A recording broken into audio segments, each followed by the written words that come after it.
Hi everyone, I am Ahmed from Sydney PTE Institute, and today we have a very special occasion.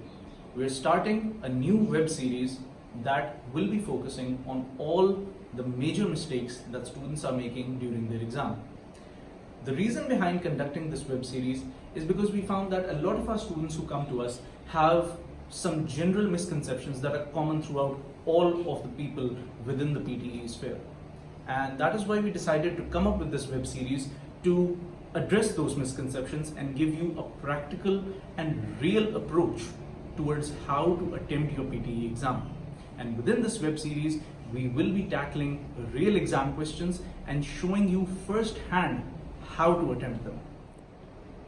So first off, in the very first episode of our web series, we are going to be tackling the first task that you will face in your PTE test, and that is the read aloud.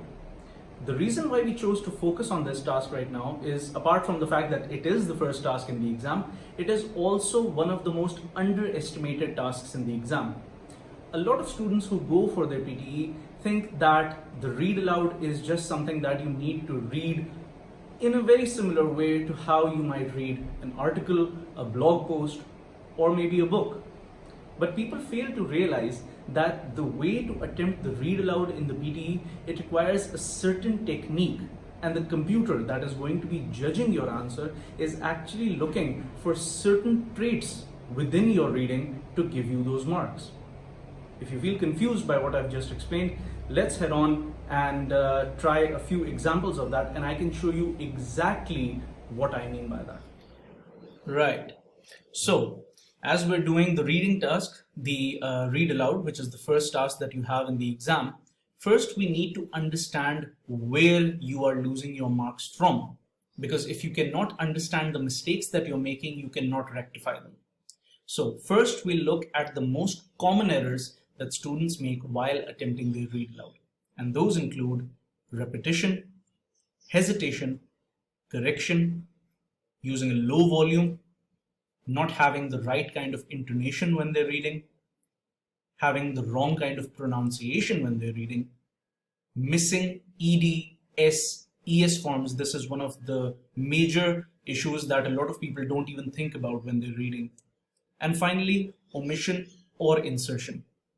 Now you might be a little confused, you might feel a little intimidated that there are so many things that are causing you to lose your marks, and this might have been something that you didn't even think about when you were attempting the read aloud.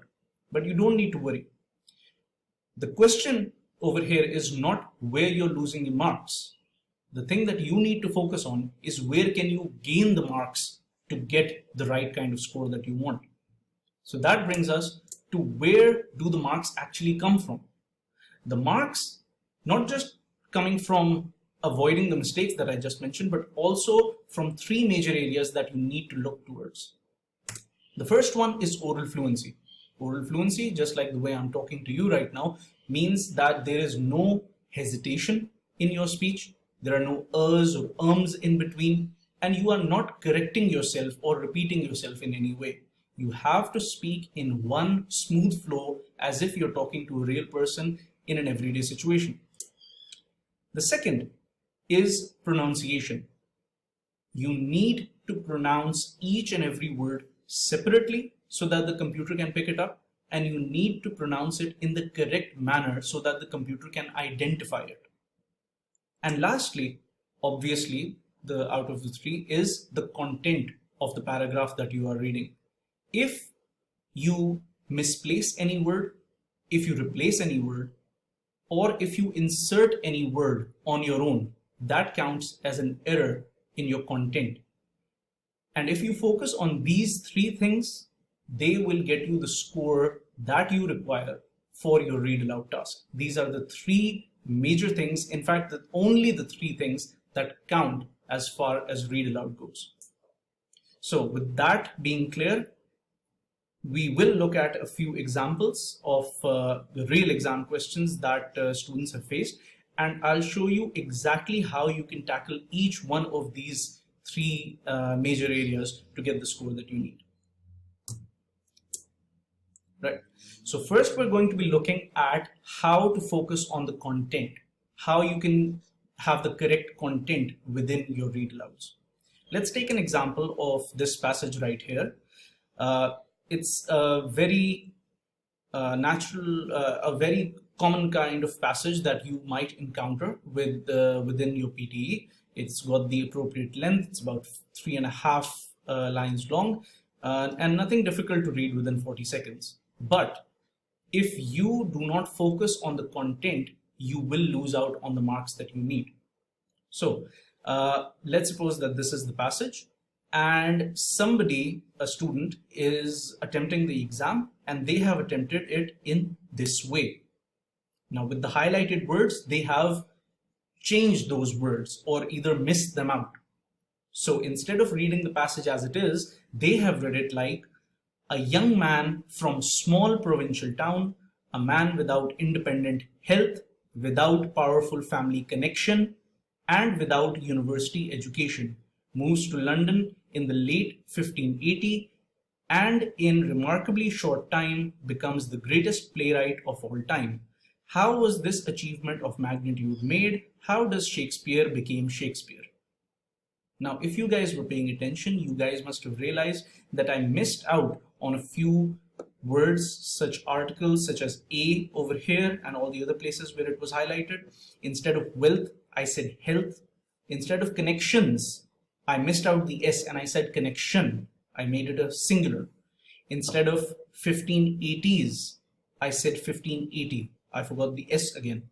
And over here, with the question marks, instead of intonating the sentence as if it were a sentence, as if it were a question, I just read it out as if it's just a normal sentence with a full stop at the end. So all of these things matter. And if somebody read the passage out the way that I just read it out, they might think that they did a really nice job, but in fact, they're losing a lot of precious marks. So this is one of the first and most important things where you need to focus on. You need to read it completely the way it is provided to you. So moving on from the content, now we're going to look at the second important section that gets you the marks, and that is your oral fluency. This is one of the major mistakes that I see students making all the time, and it's something that can only come about through practice. So you really need to practice well for it. We'll take the same passage again, and I'll give you an example of how oral fluency might get affected when you're reading the passage itself. So I'll read this passage out to you with a few errors in the oral fluency that can be expected of anyone. A young man from a small provincial town, a man without independent wealth, without powerful family connections, and without a university education, moves to London in the late 1580s and in a remarkably short time becomes the greatest playwright of all time. How was this achievement of magnitude made? How does Shakespeare become Shakespeare? Okay, so that was terrible. That was a car crash, right? So you see what I mean? It's not just about maintaining the oral fluency, not hesitating, not repeating yourself, not apologizing to the computer. It's actually about also separating the sentences. If you heard me correctly, you would have heard that I did not stop at any of the full stops. I did not give a short pause at any of the commas, which is required, which the computer will be looking for. So reading it once again, but this time with the correct oral fluency that is required.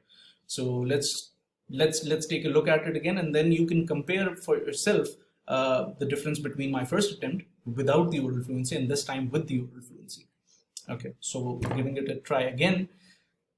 A young man from a small provincial town, a man without independent wealth, without powerful family connections, and without a university education, moves to London in the late 1580s and, in a remarkably short time, becomes the greatest playwright of all time.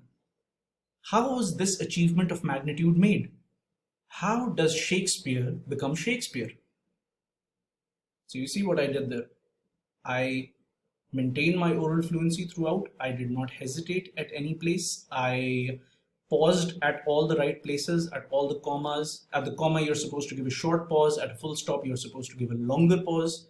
Remember, you've got 40 seconds for this task. So they're always going to give you a passage that can be comfortably read within 40 seconds. So you don't really need to rush into anything, because rushing always affects your oral fluency. And finally, I read the sentences the way they were supposed to be read. I mean, like sentences. They're supposed to sound like sentences, right? So that is how oral fluency is the second factor that affects your reading score and your read aloud score. And again, if somebody attempted it the way that I did before, they might think that they did a really good job, when in fact it's not true. So moving on, finally, coming to pronunciation. Again, this is one of the things that a lot of people struggle with, especially people who are non-native speakers, obviously, because English is a second language to them, and they are not aware of the correct pronunciations that need to go into their reading. One of the major issues that I felt is that students are not pronouncing the words correctly, but they don't even realize that they're making a mistake, because a lot of students, they don't even bother to search up the real pronunciation. Okay, and that causes a lot of problems. So again, taking the same example, I'll read this out to you guys with incorrect pronunciations, and you guys can see how how that can play a role in losing some of those marks. So beginning, a young man from a small provincial town, a man without independent wealth, without powerful family connections, and without a university education, moves to London in the late 1580s, and in a remarkably short time becomes the greatest playwright of all time. How is this achievement of magnitude made? How does Shakespeare become Shakespeare? Okay, again, that was really terrible. Okay, so some of the words that I mispronounced. I said provincial instead of provincial. I said remarkably instead of remarkably. I said playwright instead of playwright. A lot of people don't realize that the W is silent over here. I said magnitude instead of magnitude. And obviously, I mispronounced the name of Shakespeare. So you see, again, if somebody does not realize that they're making a mistake with their pronunciation, they might think that they did a really, really good job with this passage, because my oral fluency was there. I did not repeat myself. I did not hesitate anywhere. They might think that they did a really good job. And then when they get their result, they are really confused and perplexed by why did they not get their score in the reading section, for example. Because you guys need to realize the read aloud does not only affect your speaking, it is also affecting your reading. So if somebody did their speaking section really well and they got a really nice score in their speaking section, but they did not get their score in the reading, you might think that we as trainers, we think that maybe they made a mistake in their in the read aloud task. Because these kind of tasks, there are tasks that affect multiple scores, and this is one of them. It affects multiple scores, right? So these are the three major areas that you need to focus on whenever you're attempting your read aloud. So just to give you guys a quick recap of the points to remember when you're attempting the read aloud task. First off, you have to ideally read like a newsreader or a narrator. Now this is very important. You might think that it's not necessary. You might think that it feels very, as if you're making up the way you're speaking. But trust me, this is actually what the computer is looking for. And the best way to get a get an idea of how you're supposed to do this is either watch a really good documentary to see how the narrator is speaking, or watch the news to see how the newsreaders are reading the teleprompter that is in front of them. Other than that, confidence is key. Confidence will get you all the scores within the speaking section. That is irrefutable. You do not need to repeat or hesitate at any point. You just need to keep going with the correct fluency and the correct pronunciations. If you ever do make any mistake, you do not need to pause or correct yourself. It is very important for you to maintain that oral fluency so that you do not lose your marks. You're not supposed to say sorry. You're not supposed to correct yourself. You're not supposed to stop at any point unnecessarily. And finally, you need to maintain your oral fluency throughout the task. If you focus on these three important things, they will get you the score within the read aloud task. And obviously, as soon as you're done, click next so that you can move on to the next task and save your time. So from these examples, from the slides that we just saw and the examples that we just did, I hope that it helped clarify some misconceptions that you might have had in your mind as regards to read aloud. And this was just one task. There are many other tasks and many other tips that a lot of people do not necessarily have, or the flaws in their technique that they don't realize. So I hope this video was really beneficial to you. I hope you found it useful, helpful. Maybe it helped clarify some of the misconceptions it might have had in your mind. And that is the aim of this web series, and that is what we're trying to do over here, to give you guys the best support and help that we can in your PTE preparation. So if you enjoyed this video, like, comment, share it with your friends, share it with somebody who you know is preparing for their PTE and might find this useful. And watch out for our next episode. We'll be tackling many other tasks just like this, and we'll see you soon.